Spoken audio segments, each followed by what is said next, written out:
rights groups have denounced U.S. President Joe Biden for restoring a policy introduced by his predecessor, Donald Trump, forcing asylum seekers to wait in Mexico while their claims are processed. U.S. law says that people who are fleeing persecution have to be given an opportunity to seek asylum in the United States, to have their case heard, to have that chance to go before a judge and to make their case. Years of Trump administration and now Biden administration attempts to frighten people into not coming to the United States have not stopped people who are fleeing for their lives trying to seek safety. And they simply won't work, and they're just cruel. Activists argue that migrants are risking their lives to reach the U.S. because of the atrocious conditions in their homelands. Apart from persecution, they are fleeing violence and corruption at the hands of mainly U.S.-backed governments. According to the charity Human Rights First, many migrants who returned to Mexico were raped, beaten up, and tortured. As the Omicron COVID variant spreads, world leaders are adopting the carrot and stick approach to persuade citizens to be vaccinated. More countries tightened travel rules after detecting cases of the potent strain. Sarah Wong reports. The Omicron COVID variant is sweeping across the world, making its way into at least 30 countries and further extending its reach in Asia. Malaysia, India, and Singapore are among the latest countries to fight a highly mutated strain among returning travelers. Omicron is also circulating in the United States, emerging in at least 5 states, including New York, Colorado, and Hawaii. That's just 1 day after the first patient was confirmed in the Californian city of San Francisco. The spread prompted President Joe Biden to tighten restrictions for air travelers ahead of the holiday season. All arrivals, including U.S. citizens, must test negative for COVID within 1 day of departure, regardless of their vaccination status. This tighter testing timetable provides an added degree of protection as scientists continue to study the Omicron variant. All passengers on planes, trains, and buses will need to wear face coverings until March. Germany went a step further, barring the unvaccinated from non-essential public and entertainment venues. Outgoing Chancellor Angela Merkel made the decision after regional leaders complained about the burden on public hospitals.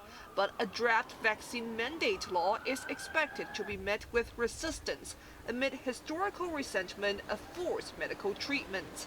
With Europe heading into a harsh winter, government leaders continue to urge citizens to get a booster shot.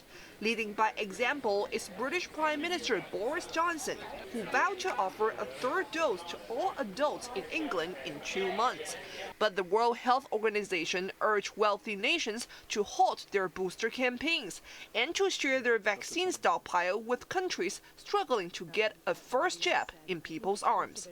Sarah Wong, HKIBC. The head of the most populous province in the Solomon Islands has threatened to seek independence if the country's Beijing-friendly prime minister survives a vote of confidence next week. We support a democratic country because we share the same values and same respect.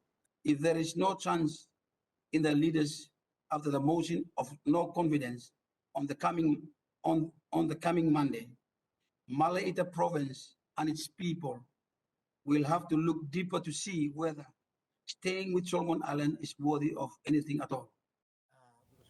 Sudani accused the central government of hindering his province's economy by outsourcing infrastructure projects to Chinese companies. Prime Minister Manasseh Sogavare sparked an outcry in 2019 by switching diplomatic ties from Taipei to Beijing, creating dissatisfaction in Malaya.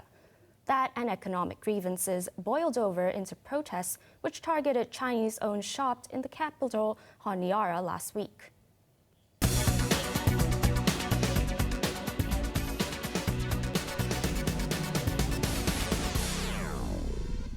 China's leading ride-hailing company, Didi Global, is delisting in New York and will seek a secondary flotation in Hong Kong.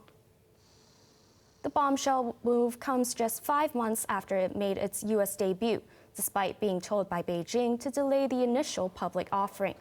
The firm said the decision to quit the U.S. was made after careful research.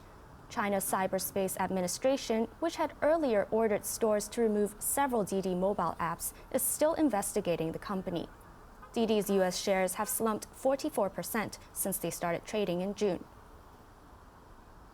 Tech stocks in Hong Kong dived today following Didi's move, with investors believing that Beijing will continue to supervise the sector. Alibaba slumped 2.6%, dropping to a fresh record low, as did video-sharing website Bilibili, which shed 7.2%. Market heavyweights Tencent and Meituan lost more than 2% each. But there was a better news for stock market operator Hong Kong Exchanges and Clearing, which jumped 4.4% on hopes that other mainland firms will follow Didi's example. Now let's take a look at the markets. The Hang Seng Index was down 22 points. To the top 10 active stocks, Tencent down $11, Alibaba down $3.20, Meituan down $6.60. Kuaishou down $3, BYD Company down $7.60, Hong Kong Exchanges and Clearings up $18.80.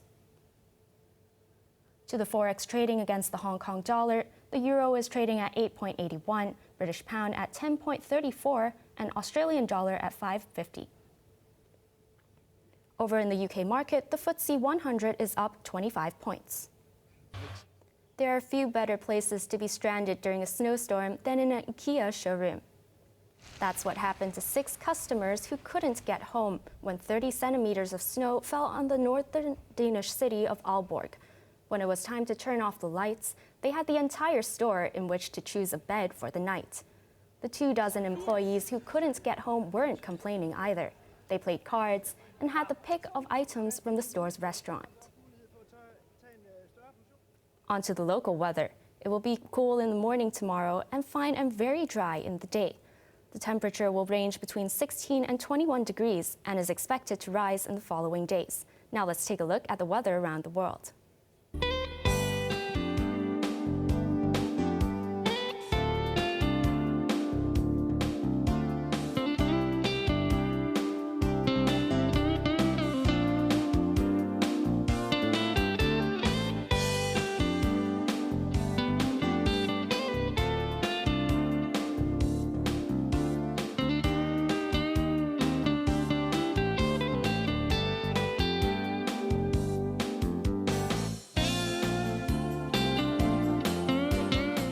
That's our main news for Friday night. Join us for more news at 11. I'm Johanna Chan. Have a nice weekend. Good night.